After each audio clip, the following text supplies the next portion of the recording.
নমস্কার বন্ধুরা, আমি শম্পা। আজ আবার এলাম আপনাদের সামনে। আজ আমি নিয়ে এসেছি একটা রান্নার রেসিপি নিয়ে।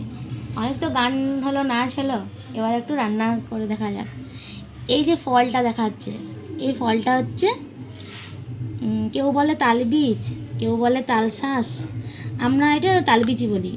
এটা মোটামুটি বৈশাখ মাস পাওয়া যায় না, জ্যৈষ্ঠ মাসেই পাওয়া যায়। আর এটা সবাই মোটামুটি ফল হিসাবে আমরা খাই। কিন্তু আজ আমি এই তালবীজটাকে রান্না করে দেখাবো, যে তালবীজটাকে রান্না করলেও ভালো লাগে। এই রান্নাটা আজ আমি নিরামিষভাবেই করব। তার জন্যে আমি নিয়েছি সর্ষের তেল, ওই যে দেখো, জিরা গুঁড়ো, হলুদ গুঁড়ো, চিনি, একটু মিষ্টি না দিলে হয় না, নিরামিষ তরকারি করব। আর নিয়েছি আদা বাটা আর নুন। আর তা একটু আলু না দিলে কি ভালো লাগে রান্নাতে, তাই জন্য আমি আলুটাকে আগে থেকেই ভেজে নিয়েছি।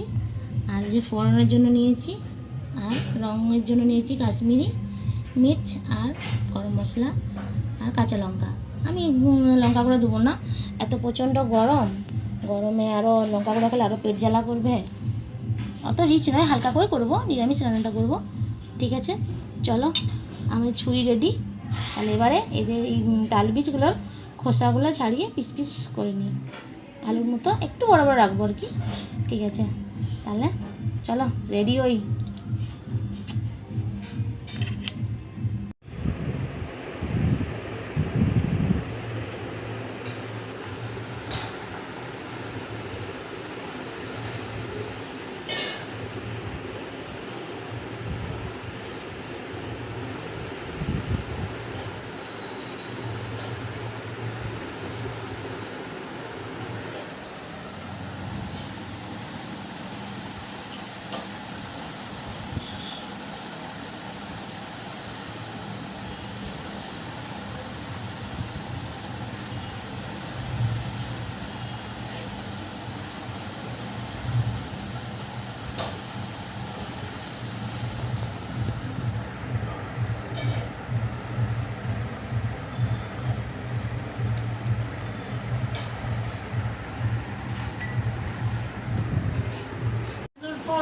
হ্যাঁ হ্যাঁ হ্যাঁ হ্যাঁ হ্যাঁ, কি মা বিষয়টা দেখা নেই।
ভিডিওটি কেমন লাগলো। যদি ভালো লেগে থাকে তাহলে একটা লাইক শেয়ার সাবস্ক্রাইব করে আমার পাশে থেকো। আর কী বলবো, সবাই ভালো থাকুন, সুস্থ থাকুন, আনন্দে থাকুন, সবাই ভালো কামনা চেয়ে আমি ভিডিও শেষ করছি।